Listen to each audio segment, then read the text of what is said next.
So USPS might be using blockchain for voting. Let's talk about it. My name is Hunter, and I make videos all about crypto. So if you're interested in this space, make sure you subscribe so you don't miss out on any of my content. And if you're on Library, give me a follow there as well. But make sure you watch all the way to the end of the video so you don't miss out on anything, because this is definitely going to be an interesting one. So recently, USPS had just filed a patent for blockchain-based voting, as I just mentioned.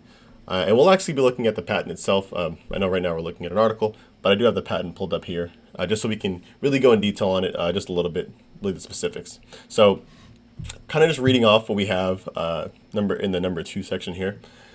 So this patent itself is really relating to a voting system that incorporates the use of cryptographic elements, such as blockchain, of course, as are used with cryptographic currencies, such as Bitcoin, Ethereum, etc., to track and secure the vote by a mail system. So literally, as we kind of just mentioned, blockchain-based voting system. Now, you may be asking yourself, what does a blockchain have to do with voting? Well, I'm glad you asked. So USPS says themselves that people want the ability to vote in a convenient and a secure manner, right? Convenient in such that, the people want to be able to, they don't want to have to go far out to be able to cast their vote, right? Like I should be able to walk down the street, or maybe even from the comfort of my own home, just cast my vote from here and know that it's, good to go. And then secure, so that they know that their votes or anyone else's won't be altered, right? This is you can relate it to, really past elections, right? So for example, if we have 200 people, 100 vote for Kanye West, 100 vote for Obama, say for example, we want to know that each of those candidates are getting those 100 votes. Not that, they're being altered or switched around or whomever, because at the end of the day, me and you as the public have no idea what's going on with people's votes that are actually being put in compared to what's being shown to us by, the government or whoever else. So blockchain-based voting would definitely be important, assuming that they'll be using a public blockchain. But interestingly enough, if we look back at the article, I'm not going to zoom in on it too much, but it's in the summary, as you can see here. You'll actually be able to use your phone, or they call it a mobile computing device, to scan the physical ballot itself, including scanning the physical ballot, the person that you're voting for, and an electronic signature. So those 3 things will be the important pieces of this system. Of course, the physical ballot itself, so that, I guess that's one way to prove that they'll be able to point out who's actually a legitimate person and send it to them, the person you're voting for, which is the point, and the electronic signature to prove that you're agreeing with what you're putting on that paper, right?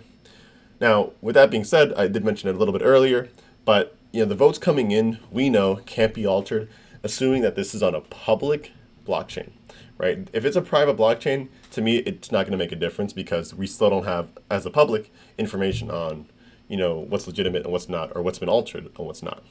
So I think having it on a public blockchain like Ethereum, which I wouldn't be surprised if they do that, is going to be the key. However, the problem actually arises, in my opinion, before the votes are sent in, right? So it's before the actual, the votes are sent out is that the real issue is. Mainly because I've seen, or at least I've heard, that there have been cases where deceased family members would receive the ballot, and people within that family would just vote for themselves. You know what I mean? So let's say I have a dead grandparent or something.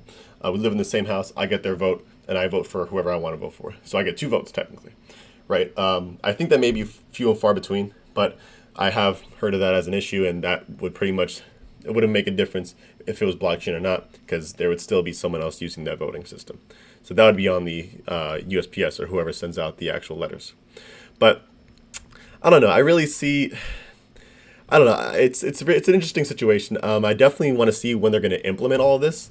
Really, just because it just seems like they did file something a couple of months ago. It was a little bit less legit than this. Kind of more like a like a test they filed a little while ago, just for USPS relating to blockchain. So I don't think we'll be seeing this, at least this coming election, in the U.S. I really doubt it. But I actually wanted to bring up something else, honestly completely unrelated, but this happened just now. So the SEC actually just released they redefined what it means to be an accredited investor, so that people who have more intellect rather than have more money will have the opportunity to pretty much invest in higher risk options. And I say options as in investments. It could be companies, it could be different ICOs. So I guess that's good, right? It's a step in the right direction, kind of grading people off of how much they know rather than how much money they have. Because you could have, let's say, like a rich kid who has had money all his life but knows nothing about investing compared to someone who just happens to know quite a lot about investing. They're just starting out, but they don't have as many opportunities because they're not an accredited investor. So it's pretty cool to see that they're taking steps, but it's yet to be seen. I think it's too soon. But with that being said, thank you guys for listening today.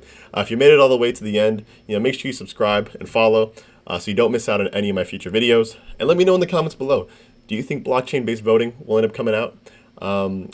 I doubt it this year, but let me know down below. I don't know. Maybe I'll be wrong. Thanks for tuning in, and I'll catch you guys on the next one.